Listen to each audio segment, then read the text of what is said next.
Okay, so we're going to solve some quadratics, but first a little bit of a warm-up so you don't forget these.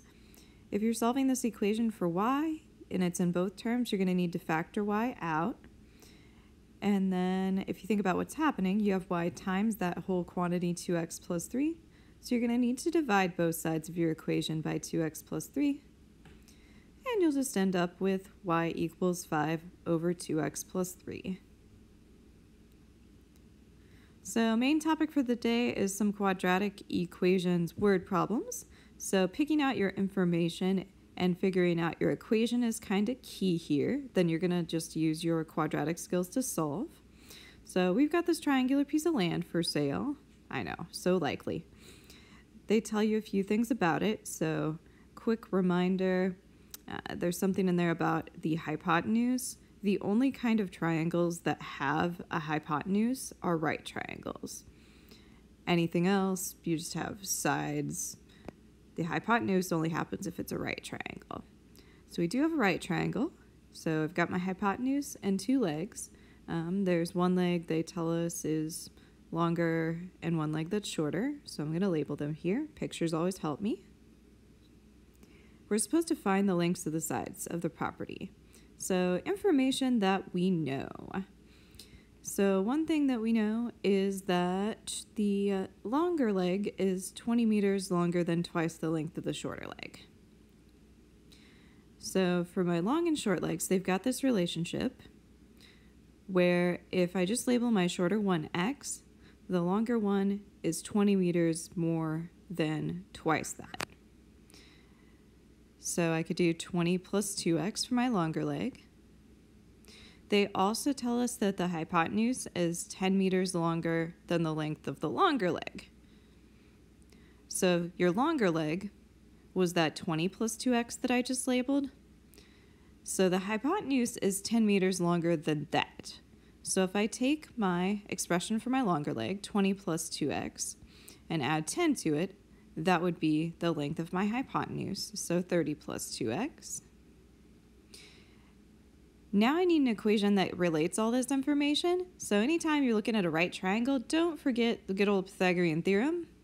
So Pythagorean theorem, if you've forgotten, says that if you take your legs squared and add them together, it equals the length of your hypotenuse squared. So we're going to plug in what we have for our expressions for our legs and our hypotenuse. So you got x squared plus 20 plus 2x squared equals your 2x plus 30 squared. And then it's just going to take some algebra and a solving. So if you square a few things here, remember if you're squaring something, you need to multiply it times itself. So I'm going to go ahead and write these out twice. Going to be a little bit of algebra, but we're going to get there.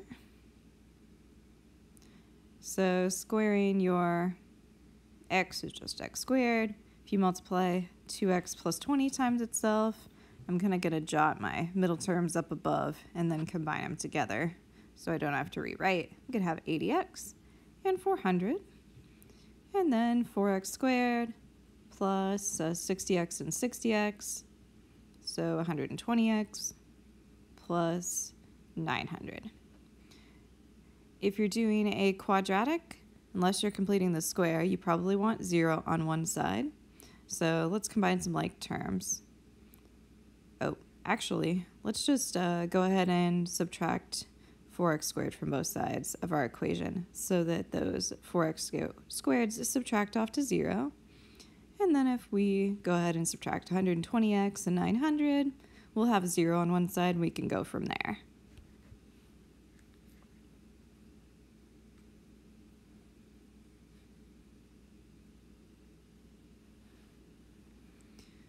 You could factor this or you could use the quadratic formula.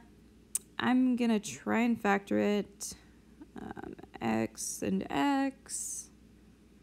One's plus, one's minus. And then things that multiply to 500.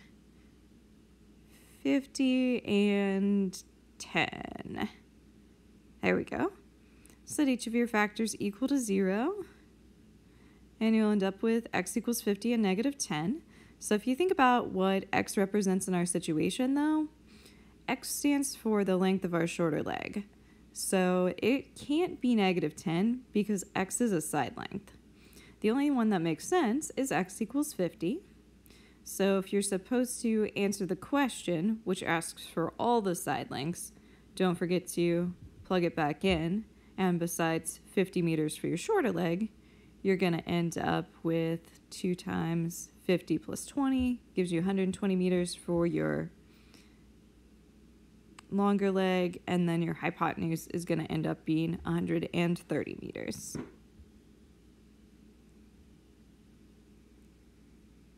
Another situation where we're going to have to pick out some information and maybe draw a picture. We've got this ladder that's leaning against a building.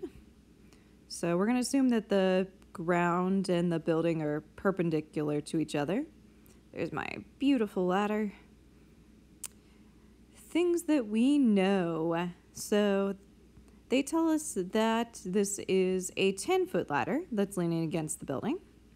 So let's go ahead and label that in our picture. So that's 10 feet for the hypotenuse of my right triangle. Other things, we know the point at which the ladder is hitting the side of the building is twice as high as the distance from the bottom of the ladder to the building. So if you look at the point where the ladder hits the building, that'd be up there. From there to the ground is twice as high as how far it is from the bottom of the ladder to the building. So we could label those x and 2x. Anytime we're talking right triangle, guess what? Pythagorean theorem. So we're going to set this one up. My cat's going crazy. I don't know if you heard that or not. So we're going to have x squared. If you square 2x, you'll have 4x squared. And squaring 10 gets you 100. So add those together. You get 5x squared equals 100. This one's a little bit easier to solve because we can solve it by taking a square root. So if you divide by 5 and then take the square root of both sides, you're going to end up with x equals positive and negative square root of 20. You can break down your square root of 20 into 2 square root 5. And then again, make sure that your result makes sense in the context of your problem. So x is a distance again, so you couldn't have negative value for your distance. So the distance from the bottom of ladder to the building is that 2 square root 5. One last one where they actually give you the equation and we're supposed to use this equation to figure out if we throw this ball straight up, how long does it take it to return to the ground? So if you think about what's happening, your equation gives you the height after t seconds. So if I plug in like 1 second, it'll tell me how far off the ground my ball is. What I'm looking for is the amount of time t that it takes for the ball to get back to the ground. So when the ball is on the ground, my height is going to be 0 feet. So I'm going to take and plug in 0 for my height and then solve to see what number of seconds that height happens at. I'm going to solve by factoring, so I'm going to factor out a -8 here. And, nope, sorry, not a -8, just a -2. That's going to leave me with 8t minus 45. Set each of my factors equal to 0.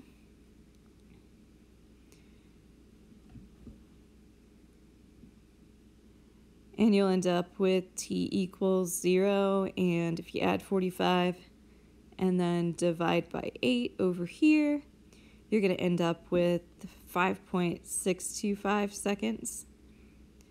So you got 2 times because there are 2 points at which your height is 0 because it starts on the ground and then it goes back up because you threw it in the air and comes back down. So the one we're looking for is the 5.625 seconds that it takes to return to the ground.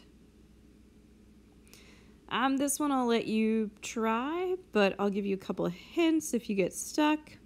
So they give you an equation for ticket sales, and you're supposed to use this model to find the number of tickets sold on the 30th day. So X in your equation stands for the day of ticket sales. So if you plug in x equals 30, that should give you the number of tickets sold on day 30. It's always important to know what your variables like stand for in your equation and what it gives you out. This one says on what day or days will 171 tickets be sold. So the equation gives you out the number of tickets sold. So if you put your output as 171 tickets and then solve it, you could figure out what day of ticket sales that would occur on. I forgot what my equation is, but you would set that equal and solve and be good to go. Good luck. Hope everything goes well.